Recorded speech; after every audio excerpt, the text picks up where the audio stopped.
Welcome, everybody. This is the Business Spotlight Series. My name is Steve Chiama. I'm the franchise owner of the Action Coach franchise in Fairfax, Virginia, and I'm host today of the Business Spotlight podcast. So today I have the pleasure to introduce Roger Mann, the CEO of Smart Response Technologies, as my guest. So today we're going to talk about Roger's business and his journey through business ownership, challenges, best practices, and share a peek what it's really like to build and operate a business. So if this is your first time on the channel, be sure to like and subscribe and get notifications when the next one comes along. So Roger, welcome to the show. Thank you for being here today. And if you would, please give us a little bit of background about who you are and tell us a little bit about your business. Thank you, Stephen. It's a pleasure to be on your show. As you mentioned, our company's name is Smart Response Technologies, and we're an AI service company, and that's software as a service. And what we're doing is we're assisting public safety organizations who are protecting life and property with assistive technologies. Think about closed caption for noisy radio traffic and the ability to alert on keywords that otherwise might be missed. And this is very predictive and then helpful in getting the right resources to victims in distress. I began my career as a Navy submariner, and that really got me into signal processing. I was at the end of my tour on submarines. I was a weapons officer who had the sonar division, very formative in my leadership style, as well as my technology thirst to how these things could be better used to improve operations, like command and control operations. I'll give one other tidbit. In my Navy career, I did two things that also, if we fast forward to now, have informed our business. One was that I was in a dry dock at the very end of my career, and I saw all the radio transmissions as an engineering duty officer and damage control assistant and sub-safe officer being missed. And so we would get the wrong parts. We had a person pinned to a main coolant pump because a chain fall broke and we had an emergency, and there were delays in the response. When I was at sea, we had a fire in our engine room. And in a submarine, a fire in your engine room is a very near-death experience. Mm-hmm. And same thing, if I could have had the technology we have today that slowed it down and gave me the transcription, I knew what people were supposed to be saying, but I didn't actually know for sure that they said it. And so all your actions are dependent on that situational awareness in that incident, in that response. So those things were very formative. The operations we did were amazing. And I learned, again, a lot about leadership. We can talk about that in my journey as we go. But then you fast forward, I did a lot of systems and solution engineering. I'm an electrical engineer and a systems engineer, and really got to understand the inner workings of AI and how those models actually Mm-hmm. operate and how you tune them in order to perform the useful. And they're very, very well suited in niches where prediction is important. But there's other misuses of them as well that I learned through practicing as an engineer at Lockheed Martin. Mm-hmm. And I also had the blessing to be involved in organizations. I was a chairman of the Integrated Justice Information System 501c3 board. I was on that board for 6 years, and that gave me really good insights to the public-private partnerships that are Mm-hmm. really important in this sector. Mm-hmm. You don't get anything done in public safety without working collaboratively with practitioners Mm-hmm. and having their needs really drive the industry solutions. So I learned a Mm-hmm. whole lot in that part of my career. And then, as in that same time frame, I had a couple of founders that joined me from very different experiences, but with common cause to solve this problem of miscommunication for first responders, as well as other public safety practitioners and command and control. And we all had life experiences that said, we've got to bring, a disciplined technology to bear on this problem and get it out there in an operational, beneficial workflow way. So that's kind of my nutshell of how I got here. Awesome, awesome, awesome. Just for context, let's give people kind of a picture of the context of the business. How's it structured? Are you a solo owner? Are there partners? Are there outside investors? How does this framework work Yes, for so you? smart response technology. We're veteran founded C Corp. Three of the five founders are, like me, veterans. And then the other two co-founders have extensive public safety practitioning and AI systems engineering experience. And our fifth founder successfully launched and grew a public safety software as a service company that was focused on assisting police and fire Hmm. with crime and fire hotspots. They really Hmm. was the pioneer in that. And Hmm. since we're pioneering this area, it was great to have a co-founder that had been on that journey, and Yeah, I've learned right. so much from him. Yeah, so there's an awful lot of experience in amongst the leadership team. Very, very strong and very complementary, not only in our backgrounds and our technical and leadership positions, but also in how we think and Mm-hmm. behave. If you looked at our psychological profiles, they're at the four corners of, of the map, very different, which is a strength. Yes, it gives you balance. Yes, You need indeed. them all. Yeah, Yep. yeah, awesome, awesome, fantastic. And okay, with that in mind, every business has a boatload of different hats that have to be worn at different times. Which hats do you wear? So I wear the CEO hat, Hmm. and I'm the chairman of the board as the Hmm. majority owner of the company. Hmm. And oftentimes, and it kind of segues a little bit to my leadership style, I believe in a leader leader model, not a leader follower model. And what I Hmm. mean by that is I have intentions, I have visions, but they need to be shared in a roundtable sense across the rest of the leadership team. Hmm. And it doesn't preclude, and in fact, my style is to dive into certain details at certain times. Hmm. And I can be with anybody in a company, in a small business, and it was the same way in the Navy or in Lockheed with doing advanced R&D. Our team, I would talk to the person that's actually doing the coding or Hmm. actually building an algorithm or actually doing a partner integration and understand where they were, look in Jira or Hmm. Confluence. So I find myself, and then as you know, in an early stage company, there's always that joke about, chief bottle washer. You do Hmm. whatever you have to do. Hmm. I was at the bank cashing checks yesterday. I Hmm. was, I will clean the windows of our office if I need to. And along those lines, in this type of work, we have to fan out. When you're doing supervised machine learning and AI, oftentimes there's some painstaking ground truthing you have to do, Hmm. and it really helps to know what people should be saying, similar to that story I said. So we, amongst our leadership team, we will spend nights, weekends, hours going through and making sure that the transcriptions are accurate and figuring out some systemic flaws that says, oh, we need to tune the algorithm this way because it's always having difficulty with that. But you can't know that unless you get into the nitty gritty Hmm. examination. I'll Hmm. give you one other example. One of our early customers, which is Salem, Virginia. Just thinking about what you've just said, if I think about the differences of accent between, let's say, Boston, Long Island, Alabama, um, Kansas, I imagine you've got some creative work that you've got to do to capture those differences, those inflection differences, not to mention all the different immigrant languages that come in as well. I'm glad you raised that, Stephen, for a couple reasons. First of all, you're spot on.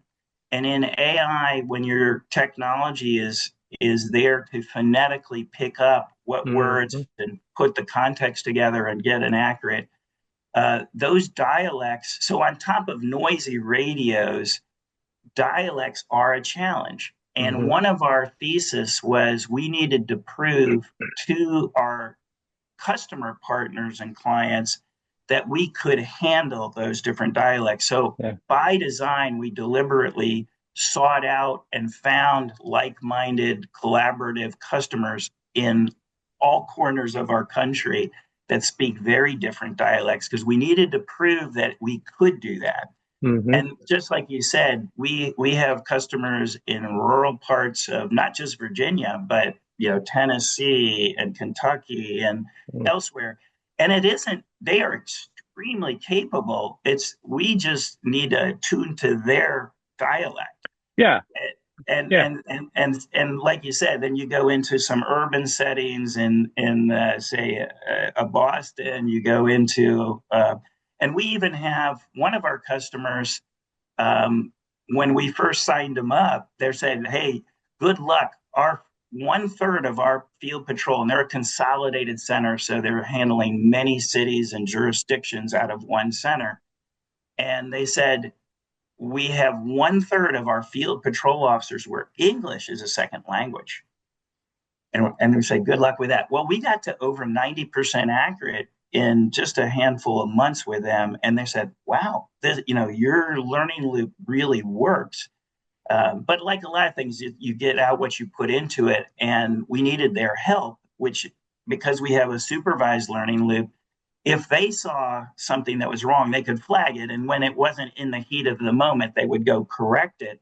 And then that would go back through our process and automated build and some QA we would do so that you could see those significant improvements and be heartened by knowing you're getting to the point where this is mission fit. But you're exactly right about that challenge.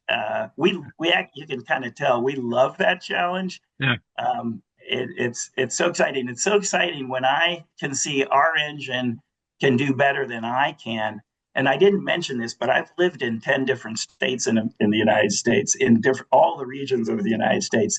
So I have a pretty good ear for most dialects, but still, I'm not sure what that person just said. Yeah. But our machine does. And Good. it's Good. very, Good. very assistive. Awesome. Awesome. And let's pick up from something you've said there. Um, you've alluded to it, but who are your customers? Who's the target audience now? And is that evolving? Are you growing? Are you adding to that? Our customers are any public safety organization who's Hmm. protecting life and property. Hmm. And I start there because I think about it almost as a wheel Hmm. that has that unifying trait. But we're focusing on 911 centers, police, fire, and rescue. But we have started, and we have three now, real-time crime centers. We have just done, and very grateful for Virginia Innovation Partnership Corporation grant funding for this. We've just done a school security pilot in Rockbridge County, highly Hmm. successful. And there we did some integrations with Internet of Things sensors. Hmm. So we had the combination of the closed caption and alerts when a shot was fired or someone pushed a panic button. Yeah.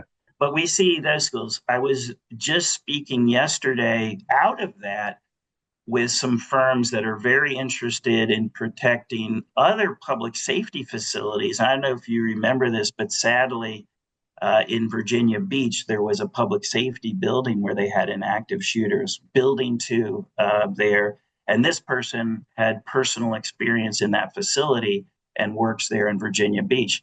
They were saying, wow, we should bring this technology because, again, anywhere that there's two-way radios Hmm. and there's some situation that can help respond, it works. So it could be courthouses, it can be jails, and even in jails, it can be the phone calls. We're embarking on some interesting pilots in the jail world. So that gets to your question about we are evolving. We really have to stay focused the assistive AI for the 911 and the responders to make sure we're just absolutely nailing that and scaling that. Yep. But we also are planting some seeds in these other places where we believe our core competency can spread throughout. Has application. Yes. Good, Yeah. good, good. Oh, I want to. Can I toss one other out? And I Yes. and I don't want to be so Navy centric, but I am kind of Navy centric. And I mentioned the shipyard thing. So I was at Defense Tech Connect last December, Hmm. and I was, presenting the application of our technology, and we licensed patented technology from the Air Force that does the keyword alerting. Hmm.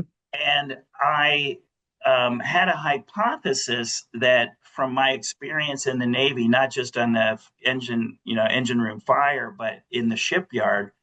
And so we mocked up the use for all those scenarios and many more. And then I was on a panel presenting that, and a younger, smarter, higher energy version of me was in the audience. He said, I Hmm. just came out of Portsmouth Naval Shipyard. Every use case you just said is true today. So Yeah. that's another area that we may branch, but we have to be careful not to get stretched too thin. Well, and yeah, that's a point. A growth plan. How, where are we really good now? And what's a next step? And what's a next step? And what's a next step? Sounds like a very sensible kind of thinking structure. Um, Yes. and for any business, Yeah. I don't care if it's a plumbing company or a high tech. You're a high tech company like yours. The question is the same. It Indeed. just that when you get into the details of how you pursue the question might be a little bit different, but the structural thought is, where am I going from A to C? I've got to get to B along the way. Yep. You have to be prudent about how you do that. And Yep. I couldn't agree more. Awesome. Awesome. Awesome. So playing with that, I've got to believe there's other people doing, if not exactly the same thing, analogous things that are fit into competition, so to speak. What makes you unique? Why would they buy specifically from you as opposed to Fred? So the first reason is because we have patented technology that we licensed out of Air Force research labs. And what that specifically is, there's many features in the patent that we're implementing in our product, but the big beneficial one is keyword alerting.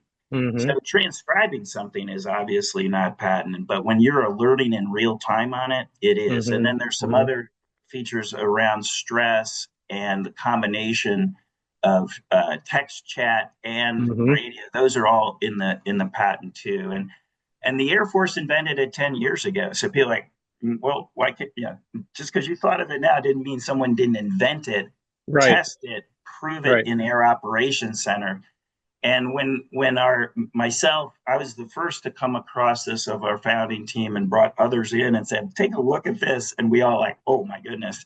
So then we did the right thing. It's intellectual property. We licensed it. We pay a royalty. Yep. And we're not trying to keep our competitors from having it. And one of the beauties that the Air Force did in basically collaboration with us is they put a provision in our license that we can sub-license it. Ah. So we're happy to sub-license it and have those competitors do the right thing and sub-license it from it, because we don't want to keep this technology away from the end users and the Yeah. beneficial of saving Yeah. lives. That's Yeah. not at all what we want to do.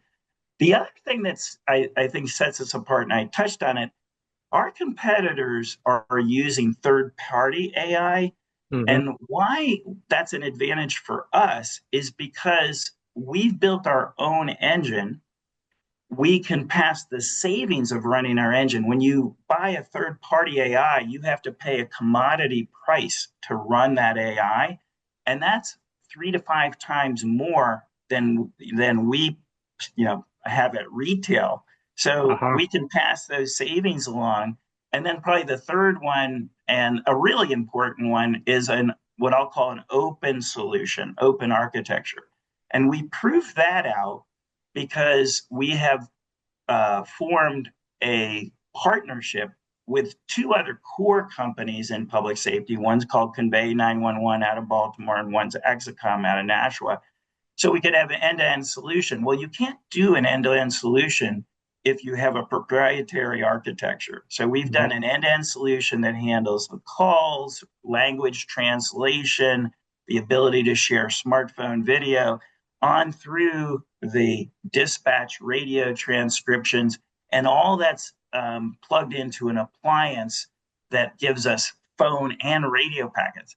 We are now, we call that joint solution Prism, PRIZYM, and we have an ecosystem we're building out and having other companies from public sector come into that ecosystem because we have open APIs, open SDKs that allow for them to participate in that way. And so those are probably the three big things that separate us. One of the observations I'm coming to as I'm listening to your story is you guys collectively have done some deep strategic thinking. How did you stimulate that? So this gets back to that roundtable um, Hmm. point. I'll tell you, I'll be the first to admit I am not the smartest person around that table. And I know that, and that's a good self-awareness. But Hmm. I had a vision. And so to your point, when you have a team of really smart people, and it actually expanded when we brought in some seed investors. So Hmm. some of our board members are extremely smart strategic people too, Hmm. and they have a stake in our seed investment.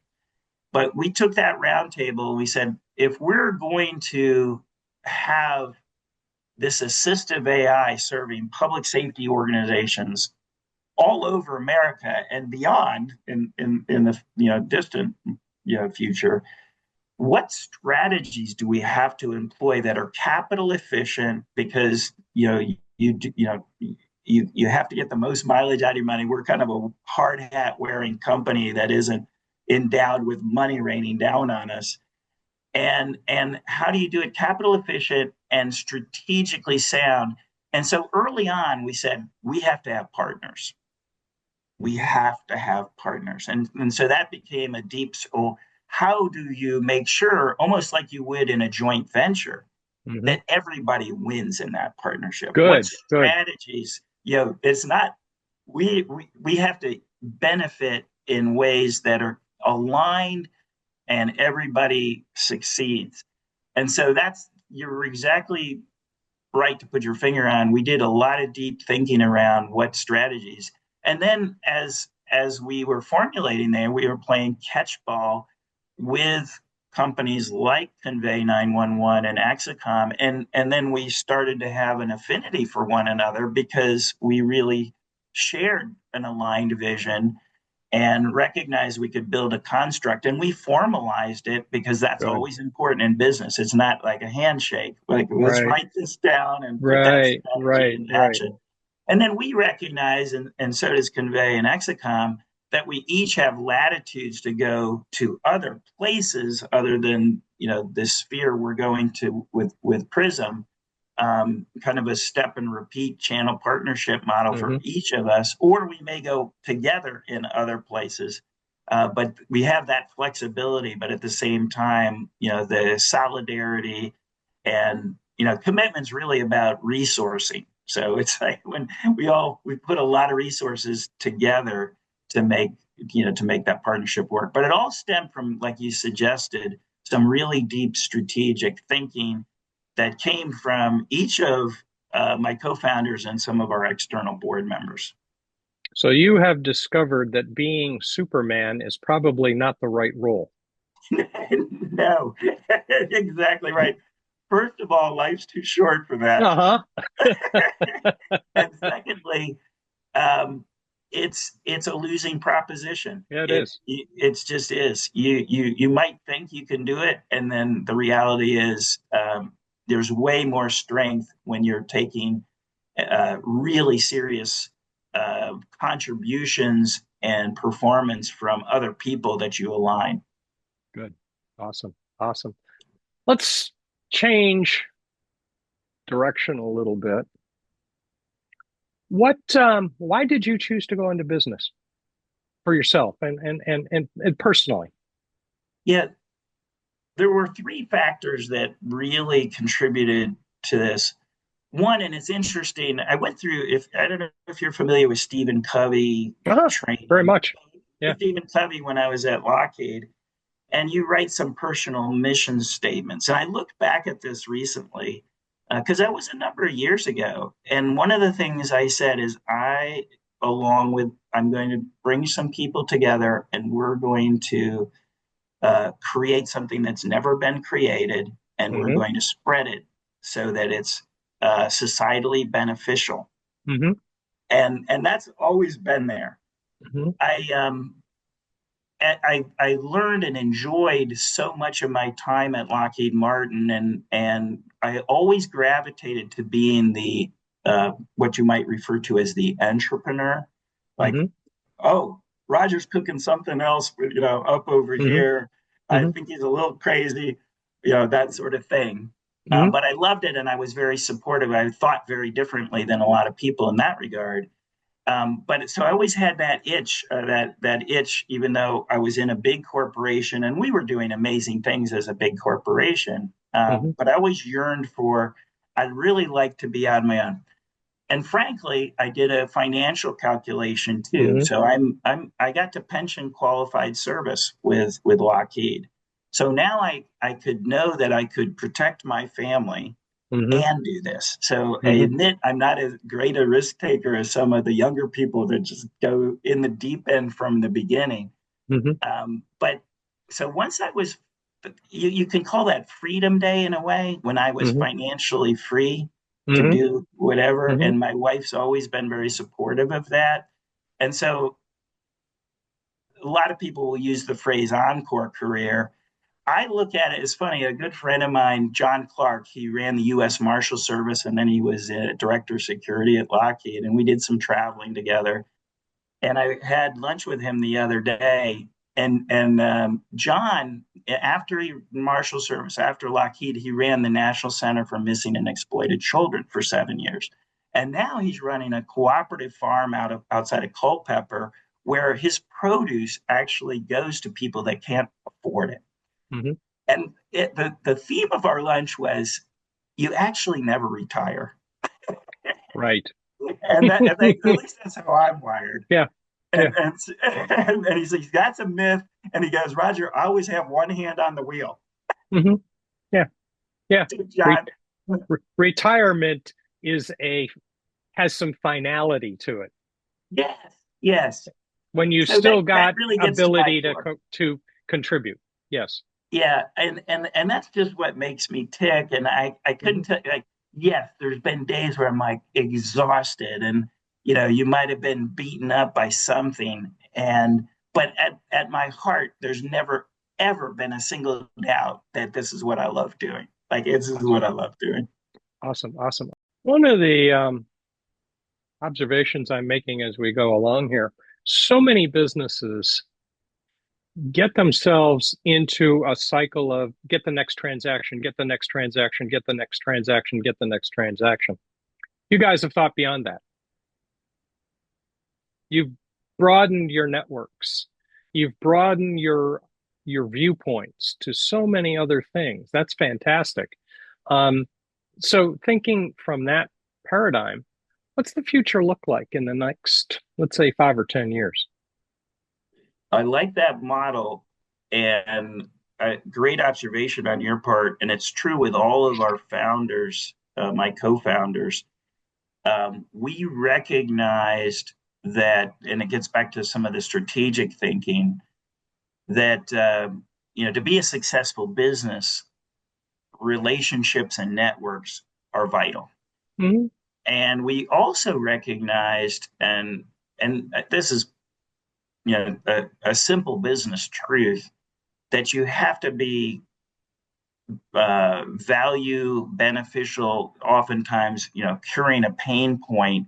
The only way you know for sure, and that can be a moving target, is Hmm. to have relationships and cooperations with prime movers, I'll call them, Yeah. that are on the practicing client side. Hmm. And so to to answer your question directly, we are now, in addition to really scaling the business through the Prism partnership, we are now planting some seeds. I mentioned one on the school security side and working with some A&E firms in Virginia and across the nation there. Good. And then I'll, I'll, I'll, I'll tell another story, and this gets back to where AI predictive is preventable. Through that practicing, there was a person we met early on. He's passed away. His name's Don Abbott, and he started a 501c3 called Project Mayday. Hmm.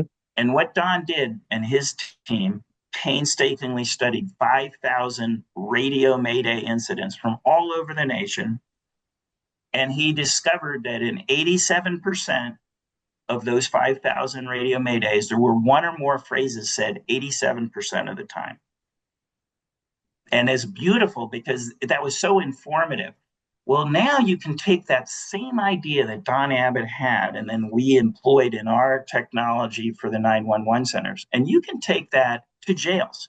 When someone commits suicide, there's something they say on the phone before they commit suicide. Hmm. You can just start going around the wheel. What are those predictive things Hmm. that you can take inference action and almost cognition as a service? Like, I am Hmm. aware that Hmm. something's about to happen, and then I prescribe an action. So back to your question, we're starting to engage some in the jails, some in the schools, but we are going to concentrate in the Prism partnership for the next several years. But we will be validating and enhancing, and then maybe attracting additional investment capital to scale into those other Okay. areas in the Good. 3 to 5 year time frame. But they're all driven by passionate people that know they have a problem, and are looking for collaborative technology assistance to Hmm. solve it. And Hmm. we have several of those uh, percolating, I'll call it, right now. But we have to, again, make sure that we really serve our 911 responders and real time crime centers over the next couple 3 years, and we'll continue serving them as we scale. And we've Fantastic. always been building, because of our systems engineering and solution experience, from a scalable solution from the beginning. Okay. You haven't talked about it from this perspective, but what will that kind of scaling, that kind of growth do for you personally? It will be heartwarming on an emotional, Yeah. on an emotional, because Yeah. again, it's that old. And I'll throw out another adage, but if a tree falls in the forest, does anybody know? You know, Yeah.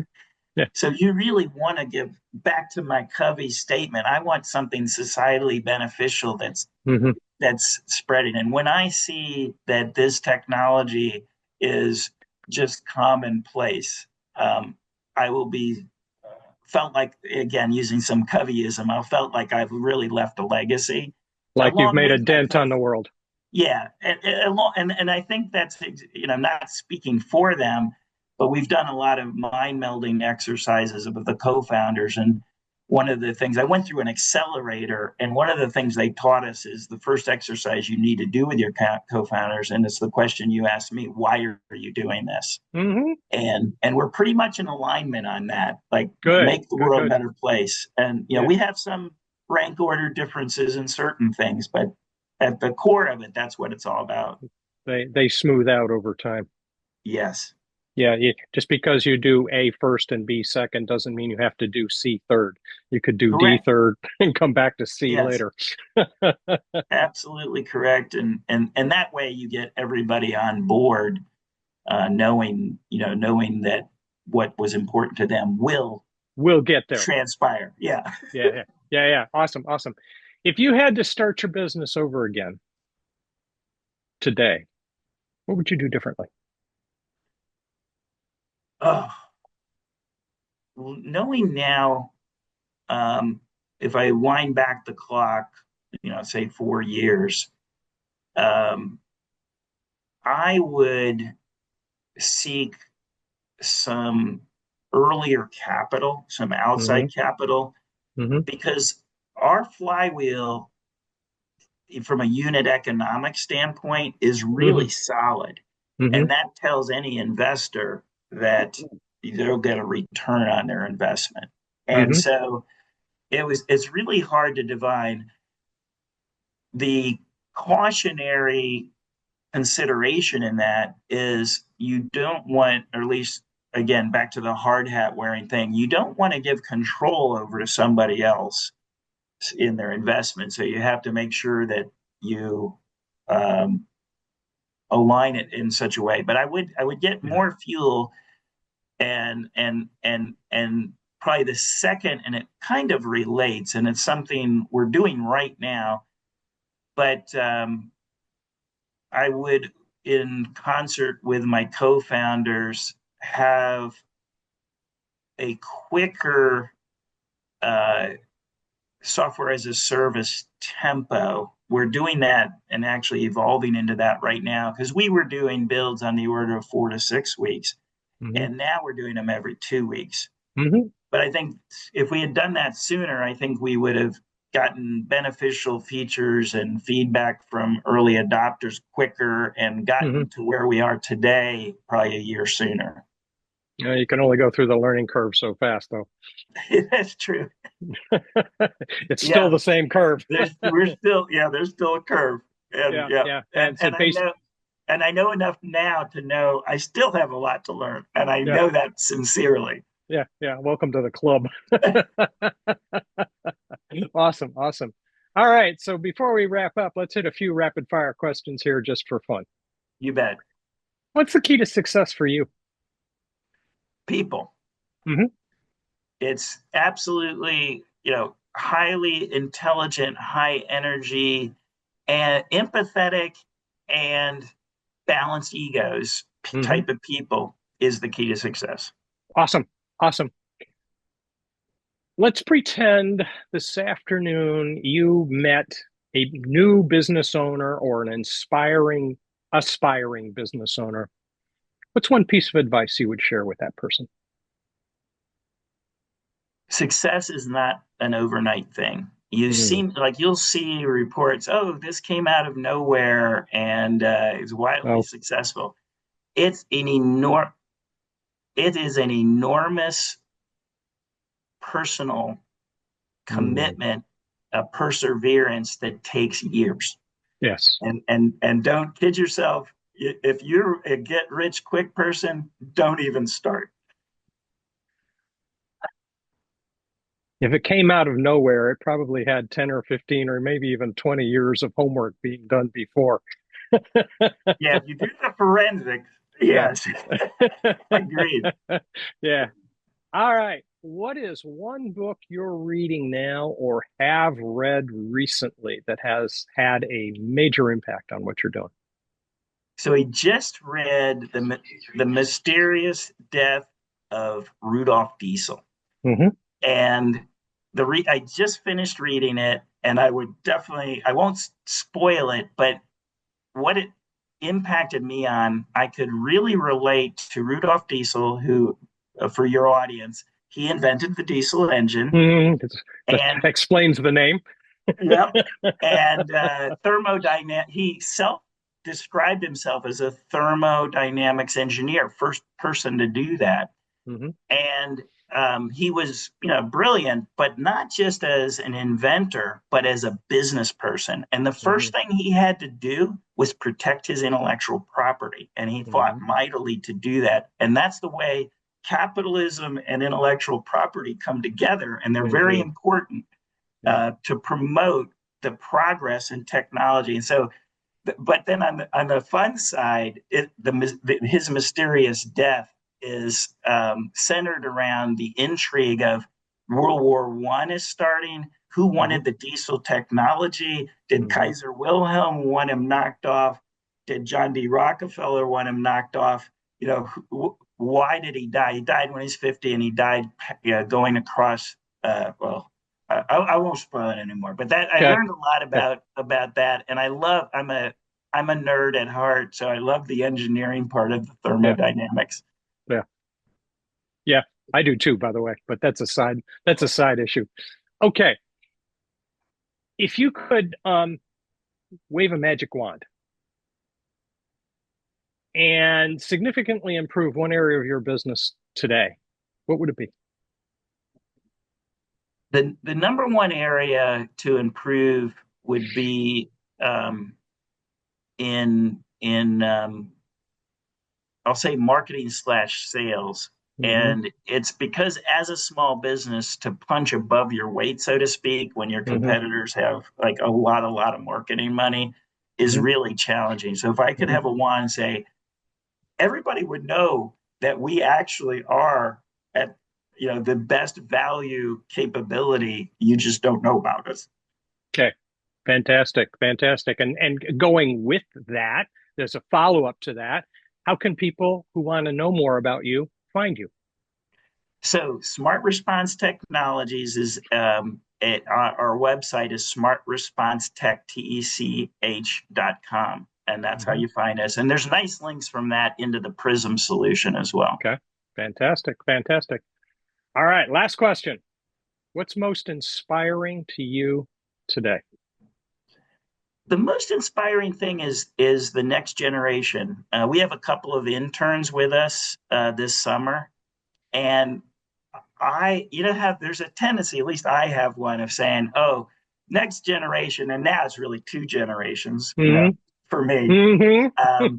They can't be as good as we were. We're going to have a real problem here in the world because they aren't. Hmm. But frankly, they are inspiring. They are Hmm. so smart. They are pouring themselves into things, identifying, coming up with ideas, um, getting work done. Um, just hardworking, Good. smart people that really Good. care. And it's like, wow, it's great to see this. This Awesome. is very inspiring. Awesome. Awesome. Awesome. That's fantastic. So awesome. This has been fantastic, Roger. It's been a great conversation, and I've really enjoyed your story. You've got a great story. So thank you so much for sharing it with us. And for all of you watching, I encourage you to save this show, watch it over again. Roger shared with us some really fun nuggets and fun perspectives that are translate to almost any business. So don't forget to like and subscribe to our channel so that you can get notifications every time one of these comes along. And thank you so much for everyone who joined us. And a special thank you, Roger, for joining us and sharing your story. Thank you, Stephen. It was a pleasure.